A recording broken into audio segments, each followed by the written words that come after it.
bonjour à tous, bonsoir. Na baïno so bolanda kabiso ça dépend ya air au bolanda la kabiso. Na kati ya mboka pe libanda mboka.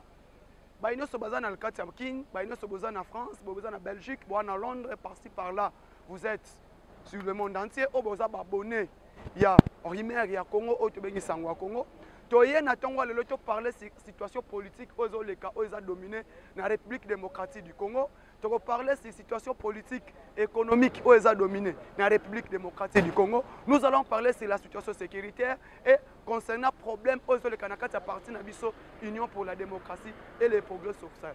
Oyo ngai na pese sujet qui ne veulent pas les avancées de l'UDPS, qui utilisent les combattants de l'UDPS pour un charroi, pour une chariot et abandonner yango. Yango biloko tokolobela lelo na tongo lelo na kati ya émission na biso otolobaka nande konanga je suis na kati ya émission ya Sango ya Congo. Toke na premier point. Premièrement d'abord depuis que l'UDPS est au pouvoir en 2018, les élections 2018-2019, l'UDPS est aux affaires. Fil de l'autre en 2022, le parti eza ya kokufa. Ndel lelo oyo boyaki na lobela na parti na biso oyo eza kokufa oyo tozo lobela nani abomi parti. Parce que Tobandaki Kolobake, Kabound était mauvais, Kabound est parti, maintenant Kabound reste avec le parti. C'est le plus pire encore. Jusqu'à présent, IDPS, ma combattant se retrouver. Jusqu'à présent, dans la IDPS, ma section Ezako Koufa, fédération Ezako Koufa. Ma fédération, il y a extérieur, il y a Mboka, il y a extérieur, au niveau Canada. Le président fédéral, il y a IDPS Canada, a aussi démissionné dans la partie. Pourquoi ma gestion est dans la partie concernant le secrétaire général qui est notre CG. Il y a un autre lobby boye, le col a besoin de démissionner. Le col a parti soit avancé, la fédération a kokufa, la section a kokufa, dédoublement na kati ya parti, ko utiliser ba combattant kaka na ba marche, ko utiliser ba combattant kaka na ba matinée politique. Après yango ko zo ba combattant ko boaka bango non même considération exacte na kati ya parti. Net lobby boye comme que celui qui utilise le combattant de l'IDPS, celui qui bloque l'IDPS est déjà connu. Maintenant, nous devons le chasser brutalement. Parce que tout ce qui est parti, nous continuer à contrôler le parti. Avec Augustin Kabouya, avec façon de gestionnaire, IDPS a la difficulté. En 2023, il faut crocher majorité écrasante dans les deux chambres. Raison pour laquelle nous avons initié la consultation avec Gilles Kaloubi, raison pour laquelle nous avons initié la consultation avec Neville Ilunga, le général. To sangananam, to fanda, to yeba, pourquoi parti ont fonctionné? Parti est au pouvoir, mais parti n'a pouvoir comme si parti est limoué. N'a limoué si parti pour les intérêts égoïstes. Il y a un certain groupe des individus, n'a pas de au besoin de 10 000 $. Chaque mois, il y a 4 personnes, ne pas moi na basangani wa benga komba aner na ye, pour na ko enlever ba combattant, ko intimider ba combattant, ko sala ba buzo ba nyonso tout. Yango moni, nous, moi je l'ai déjà dit en tant que visionnaire depuis longtemps. 3 mois passés dans le bac que non, parti na biso oyo, ça ne va pas. Alors on doit chercher de tous les moyens pourquoi notre parti n'avance pas. Parti oyo kende mabe, il faut que bambuma mabe za wapi. Le kola mbuma mabe si tu étudier yango. Tomoni yango, maintenant il faut que telema to bengana yango. Chers combattants, chers bagnos surtout bolanda biso. Na kati ya mboka pe libanda mboka. Aujourd'hui, pour nous repasser une information phare, notre parti est au pouvoir. Le président de la République a ça là-bas réalisation à Minene. Mais aujourd'hui, parti au pouvoir, ils ont même 100 000 $. Il y a quoi ça là? Une chaîne de télévision. Ou quoi accompagner IDPS dans l'élection 2023. Nous n'avons pas même cette chaîne. Initiative wana, managériale wana pour la carte parti. Exacté. Pourquoi tu vas diriger parti, bah dirigeant mais n'engagez pas ma bé, bah diriger parti n'engagez pas manipuler le téléphone. Aujourd'hui, l'économie en boka autolobela kibino. Notre pays avec système économique autozanango extraverti. L'économie du pays ne va pas. L'économie du pays est extravertie, l'économie est stabilité. Pourquoi notre pays, l'économie est gérée entre autres par les mains des étrangers. L'économie en Boka est gérée par des Libanais, par des Indiens, par des Indo-Pakistanais, Chinois, tout qu'on sort là. Donc, on dit que depuis l'économie en Boka est gérée par des étrangers, Boka est avancé. Pays est avancé. Peuple a palpé les doigts sur le plan système économique. Fachi Abundi système politique à Longiango. Il a cassé le système politique avec la coalition FCCH, avec l'arrivée de l'Union sacrée. Mais l'Union sacrée est arrivée, jusqu'à présent, le peuple congolais ne palpe pas les doigts sur le système économique. Pourquoi l'économie du pays est extravertie? Fachi, en tant que Congolais, en tant que quelqu'un qui est idéologue, son idéologie, qui est le peuple d'abord.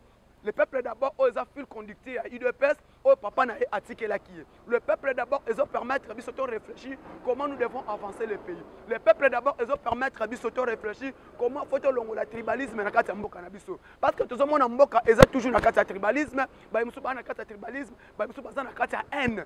De au monique, Fachi a réconcilié sur le plan politique, ce qui reste maintenant de changer, de bouleverser ce système économique. Pendant bouleverser ce système économique, tu le but que na bon côté.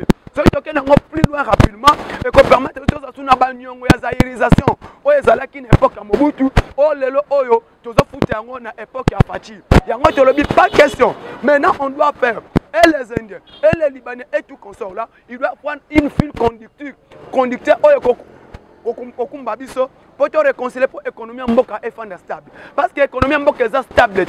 Pourquoi l'économie est gérée entre autres les étrangers? Maintenant, qu'est-ce qu'il faut faire pour promouvoir les nationaux? Qu'est-ce qu'il faut faire pour promouvoir la jeunesse? Parce que le chef de l'État nous a dit que non, pendant que moi je serai au pouvoir, pendant que je serai président du Congo, je dois rendre les Congolais des milliardaires.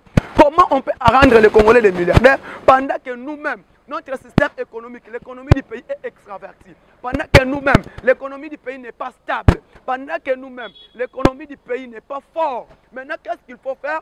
Ce n'est pas le problème du ministère de l'économie. Ce n'est pas le problème de qui que ce soit. Pour que l'économie en Boka Nabiso est à la forte, pour que l'économie en Boka Nabiso est à la stable, et ça c'est que faut que ça la effort moko systématique ou économie fait fond de stabilité. Stabilité du système économique en Boka, et ça c'est que biso moko ba peuple, biso moko ba congolais, tous doit économie en Boka to gérer yango. Les gouvernements doivent travailler ensemble avec le peuple. Les gouvernements doivent travailler ensemble avec le peuple. Pourquoi? Parce que le peuple qui gère l'économie. Quand l'économie du pays est entre les mains du peuple, beaucoup de monde a que les politiques et cause à la politique, l'économiste est à l'économie, ce qui est la sécurité est et le peuple va concentrer sur l'économie du pays. Tout le monde a à l'époque, nos grands, nos vieux, qui ont géré le système économique en Boka, à l'époque des Zaïre, à l'époque où Mobutu était fort, à l'époque où le Congo était fort. Comment l'économie du pays est entre autres les mains des Congolais et les Belges et la Belgique.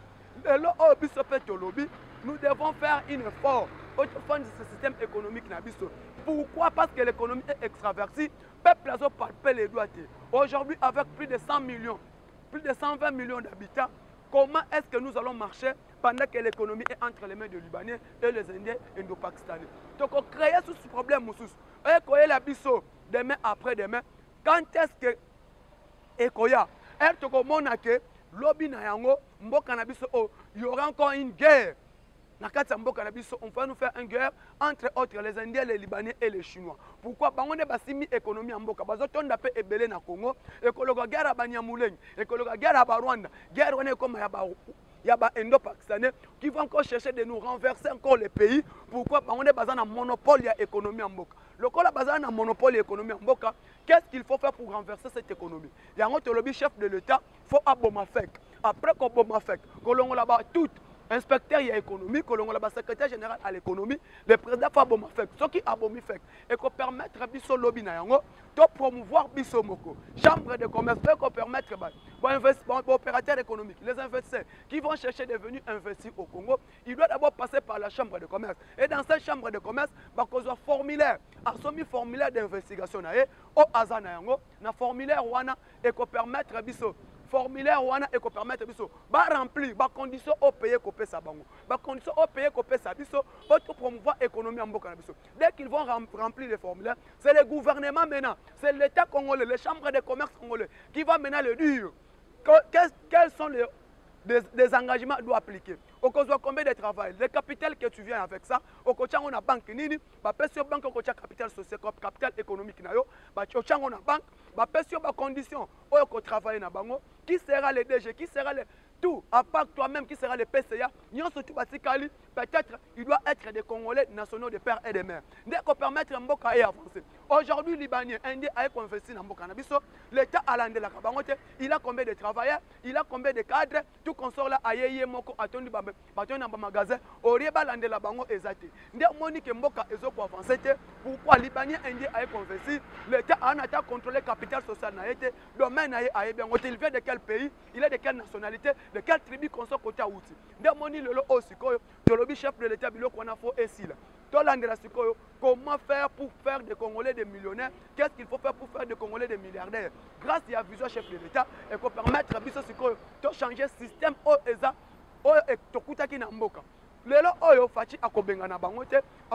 rapidement. Pourquoi? Parce que nous voulons maintenant que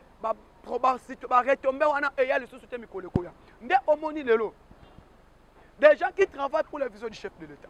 On a marché à liberté. On a marché à liberté. Fachi a dit qu'il doit promouvoir la jeunesse. Qu'est-ce qu'il doit faire? Il doit promouvoir la jeunesse parce que la jeunesse est lobby et il y a un avenir. Maintenant, notre jeunesse aujourd'hui, Fachi a dit basali bati des persis, balongoli moi si au azalaki na marché à liberté. Fachi est venu pour promouvoir cette dame qui est maintenant, le monsieur qui est là maintenant, l'administrateur à marché à liberté. Donc Moni Bitumba est bandit. Quelqu'un qui est jeune, qui travaille dans la vision du chef de l'État, Bitumba est bandit, babandi non yete, azam mutua parti boy. Lelo auto ligne boy. Ozala mutua PPRD, ozala mutua ACP, ozala mutua IDPS, ozala mutua WAP. Mais ceux qui osent travailler pendant qu'on sunga mokonzambo, osent travailler dans la vision, n'est pas tachaki loboko. Dans la vision qu'on promouvoit mboka kende liboso, tu es la bienvenue, tu seras la bienvenue. Mais le ton moni, l'administrateur il a marché à liberté. Et aïe, par rapport à la gestion au Fatwa Koutaki, aïe à Longoli, aïe une nouvelle vision, nouvelle gestion au Ezalaki que qu'on collabore travailler, bah mais ça côté aïe qu'on coûte un marché à liberté. Ezalaki n'a plus de 23 hectares. Aujourd'hui, marché à liberté, ils en ont moins de 17 hectares, 19 hectares. Nous surtout wana babotola nani Bougoumes Ramassina, Fatou Ateka qui compte tout consort là. Maintenant à Bundi, comment faut-il faire la pour récupérer les 4 hectares spoliés dans le marché à liberté? Aïe a changé yango, a changé badonné wana, aïe a promouvoir. Batu bazaki impayé te, bakomaki payé te, bakomi payé. Misale maintenant qu'on travaille te marché et bebaki. Aïe à reconfigurer le marché, à tirer marché en avant, à pousser la réflexion. Maintenant, la guerre sur le système, qui va par-ci par-là, place où l'État, gouvernement, l'État congolais, hôtel de ville, a gagné 4 000 $. Il y a 6 mois. Il y a administrateur, il y a 400 $. Et comme il y a une guerre, il y a un administrateur. Or, le nouveau administrateur qui est là, il travaille dans la vision Mboka, dans la vision Moukontombolo, dans la vision pour soutenir, dans la vision pour rendre Kin Bopet, dans la vision pour promouvoir Congo et Matalikolo, vision pour rendre que Massina et Tombouama, c'est grâce à l'administrateur général à Marché à Liberté. Mais les lots Balingite, pourquoi il y a Azotia Bakal, Balobi Bakal, or Azotia Bakal, Azot Alingika vision. Oyo, il y a chef de l'État Eko Kisama, va rendre le marché viable, va rendre le marché propre, va rendre Moutounio, surtout à Kozalawana, à se retrouver quand même. Mboka est gagné. Je suis à Mbongo Banoko Mouké à l'époque. Fatou, le lot, je suis marché à liberté, plus de 9 millions de dollars de francs congolais par jour. Pour les autres, grâce, il y a vision Oye Ayenango, mais Bato Balingaka mafieux. Chaque combattant, chef de l'État Azalaki na niveau Kenya. Voyage na niveau Kenya et apporter nini. Parce que tu vas introduire Kokotsa Congo na communauté d'État d'Afrique de l'Est. Tu vas éviter pourquoi Fatia Kenya Kikuna. Tu vas éviter pourquoi manque de maturité politique, manque d'écoute et d'information politique. Biso tolandaka actualité politique, toyebi que peuple congolais, l'État congolais a gagné la vision du chef de l'État à Kenya. Premièrement d'abord, le président est allé pour Kotisa Congo et contre la communauté d'État d'Afrique de l'Est. Pour Kotisa Congo, pour permettre de sonner. Par taxe douanière, autozalaki na ngo, tant autozalaki libandambo et kozala sous bongote. Yami balé communication na biso. Bandekoso bana Kenya, o banako futa trop cher et kozala soute comme ndenge moko na communication locale. Yami satu pour promouvoir agriculture. Pêche et élevage nabiso. Aujourd'hui, avec Kenya, avec Nairobi, le gouvernement congolais, l'État congolais a gagné une part de 4 milliards de dollars pour promouvoir l'agriculture et pêche et élevage na kati mboka nabiso. Lelo oyo, route rail oyo ezalaki te, barai oyo ezalaki te, on va commencer par Mombasa, passer par Tanganyika et et Kinshasa, Rwanda, Burundi, et qu'on permettre route là au chef de l'État a signé avec les communautés d'État d'Afrique de l'Est et avancer nango, avancer significatif et pour te permettre biso mboka ekende liboso. Nde omoni ke batu bazolinga te, bazo comprendre te. Sur le plan politique extérieur, mboka na biso ezakito. Sur le plan politique interne, politique ezakito. Le système économique mboka est changé. Mais petit à petit eko changer malem. Les gens doivent comprendre. Le Congo fait à côté économie en bok extraverti. Maintenant des extravertis à comme c'est inverti et c'est difficile. Pourquoi? Parce que Kabila n'a pas promouvoir l'économie Congo par les Congolais. Kabila voulait promouvoir l'économie congolaise par les Indiens et les Libanais avec lui-même. Parce que yende mutu azana même mise l'économie en boka.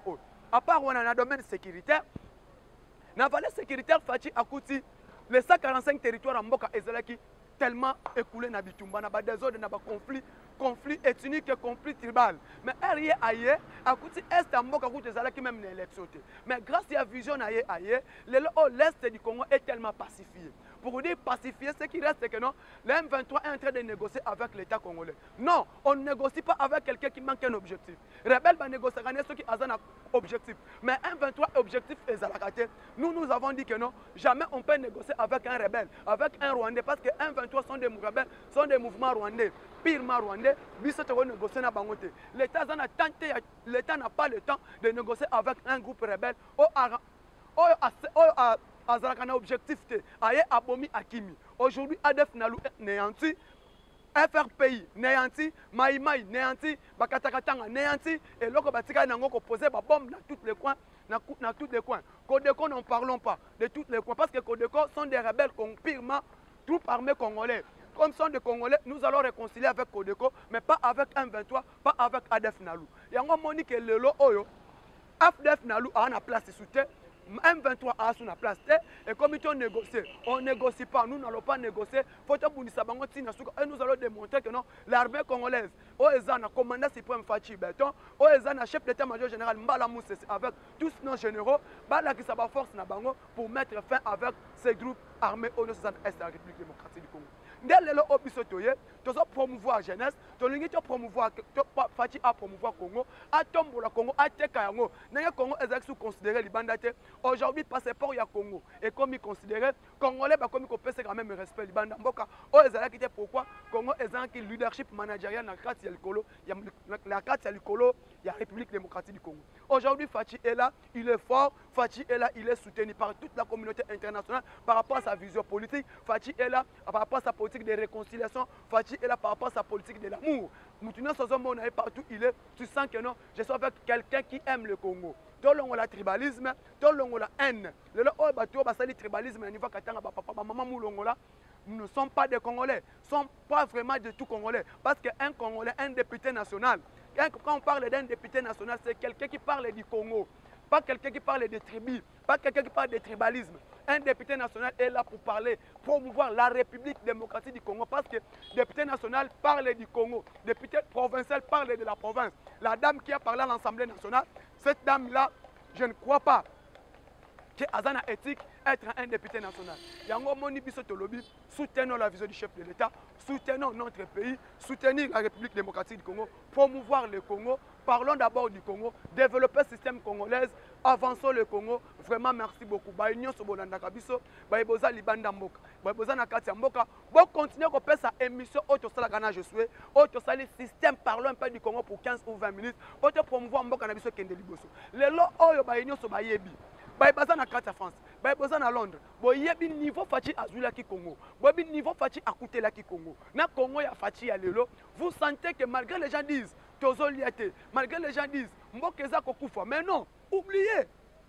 Oublie, Tozo Mboka auto kutsango na ndengeni. Croissance économique ezala ki wap. Économie mboka ezala ki ndengeni. Mais aujourd'hui que nous vous parlons, l'économie du Congo malgré que extravertie, mais nous sentons que quand même les Congolais baza à l'aise, baza na kimia na kati mboka na bango. Pourquoi? Dès que Mobutu nous dit, comme que Mobutu nous disait que non, Balia, Toliate, mais Congolais alala na kimia. Kimia wanande, nde biso tozoluka. Kimia wana loko ezali na est mboka na biso. Ezala ki ndenge nini. Na kati ya Kinshasa, tribalisme ezala ki ndenge nini. Na kati ya ba province mususu, tribalisme ezala ki ndenge nini. Aujourd'hui, on ne peut pas parler d'un seul tribu qui peut avancer le Congo. Le Congo est avancé dans la tribu qui a côté. Congo est à Baloubaté, Congo est à Bangalate, Congo est à Ninité. Mais Congolais, tout faut se sentir Congolais dans la Mboka. Dès que l'on commence à faire Félix Tshisekedi Yangwana. Chez Félix Tshisekedi, ce n'est pas seulement que non, les Kassaïens. Les Kassaïens non plus, parce que Fachi n'est pas un président toujours du Kassaï. Lui-même n'est pas un tribal. Baklou va pas être tribal. Mais le problème est ça, non, frère Katangé. Nos frères Katangé qui sont du Katanga, et ce n'est pas tous les Katangés. Quelques Katangés qui sont manipulés, manipulés par l'égoïsme et par le tribalisme. On a besoin de la que non. Le conflit, c'est Katumbi. À cause du conflit, la grâce à une affaire, à diviser pour prendre une autre part, après ça, on va effiger chef de l'État. Mais nous sentons que Batumbi effiger chef de l'État dans la grâce à Katanga, il n'y a aucun Katangé qui a parlé. Aucun Katangé. Mouta condamné à Azate. Et puis tout le monde n'a qu'à les députés, certains députés nationaux au Katanga. Babimi, Bamilaki, c'est que ce sont eux qui ont fait ça. Entre autres, Madame Mounongo. Madame Mounongo. Amibimi, c'est que non, Bangonde ba na guerre tribale. Mais yo lobby que non, tes enfants, tes descendants sont du Congo central. Mais c'est que yo azolo banengwana. Nous aussi du Congo central. Ceux qui sont du Congo central, babi que non, tobo ibino. Et que comme la guerre nine. Vous voyez que vous cherchez toujours guerre ethnique. Le gars a besoin de consultation, solo sur les plans politiques, tout ceci pour reconnaître Katoumi, pour reconnaître Kabila, pour tout comme ça. Tu as dit, et là, on a écossalé Makali sous-souté.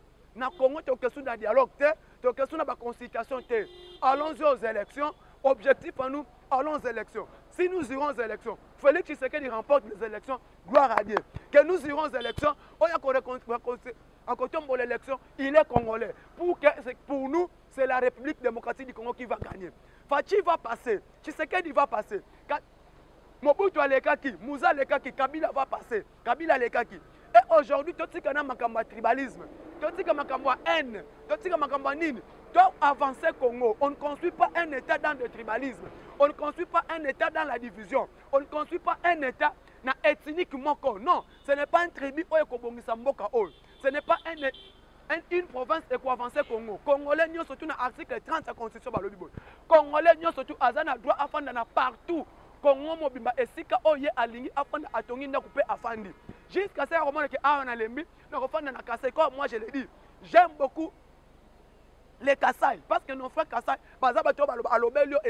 j'aime beaucoup nos frères de l'Équateur. Je suis du Congo, je suis du Congo central. Mais tous ceux qui sont derrière moi, toujours Congo, surtout dans le Parlement au travail. Mais ils ont offendu aux députés nationaux, élus du peuple. Un député national, c'est quelqu'un qui parle de la République démocratique du Congo. Il ne parle pas au nom d'un seul tribu. Yo lobby que non, moi non, Balouba Bayen, province nationale Katanga, Bayebandolia Bamboa. Yebisangaï, les voix origine Kassai, Katanga, Bazawapi. Parlez-nous du Katanga parce que toi, c'est ton nom, c'est Mounongo. Mounongo sont déjà au Baouti na Malawi, Bakoti Tanzanie, Baouti Libanda. Les Katangais sont appelés des Moulongo. Sont d'aujourd'hui Katangais. Katangais aussi qui les Balouba Yakati. Maintenant, toi, Mobali na yo liboso boti na yebana, c'est Moulouba. C'est que bana no wana lokolo boyi Balouba ko kwaka bango pe. Kwaka bango poton di mazo bana no tumba parce que toi tu veux seulement que parler de tribalisme. Tribalisme est bon, quelqu'un qui marche dans le tribalisme, c'est quelqu'un incompétent, limité. Pas question, tribalisme, nous voulons la paix. Politique, il y a kimia, politique, il y a bon voisinage. Politique, surtout. La République démocratique du Congo a plus de 475 tribus. 475 tribus dans le Congo. Tous ces tribus-là, il y a la force de la République démocratique du Congo. Tant que nous toyebi politique na bino bato ba étranger bazana kata. Vous parlez toujours de sécessionnistes. Nous allons faire ce qui s'est passé aux États 90. Qu'est-ce qui s'est passé aux États 90? Après qu'on passait aux États 90, nous j'ai camine suka ki wapi. J'ai camine bomba ki yango après qu'on benga na bakasayen. J'ai camine Koufaki, j'ai camine toi qui pense. Parce que vous-même, vous êtes incapable de gérer j'ai camine. Les gens ont besoin de non, des tribus.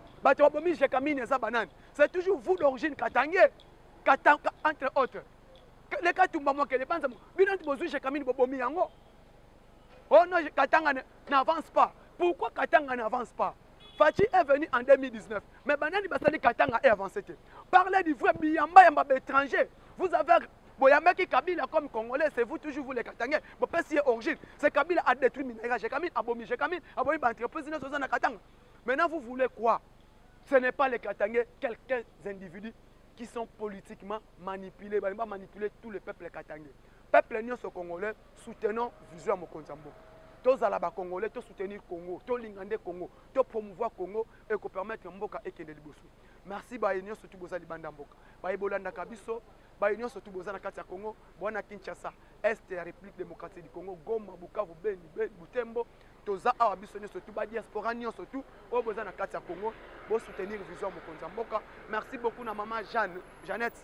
A soutenir à partir à Londres. Merci beaucoup. Na bande konanga surtout. Papa c'est a soutenir à niveau et à Londres, na niveau France. Ba union soutenir à niveau États-Unis. Ba soutenir Jonas Muka na États-Unis. Maman Angèle Pumbu na États-Unis. Ba union surtout papa Gérard Kananga na Allemagne. Nenga bo soutenir à bo continuer ko soutenir biso aide na bino financièrement. Na sengi bino bosunga biso e ko permettre biso to avancer to promouvoir to ça la recherche pour na lobby ya Congo to lobby Congo na biso lobby to lingi za la Congo o ko za la plus beau qu'avant ndenge facha lobaka. Merci beaucoup. Mon numéro plus 243 89 86 52 097 plus 243 89 86 52 097 benganga sur WhatsApp R surtout au kozwanga je dis je vous remercie.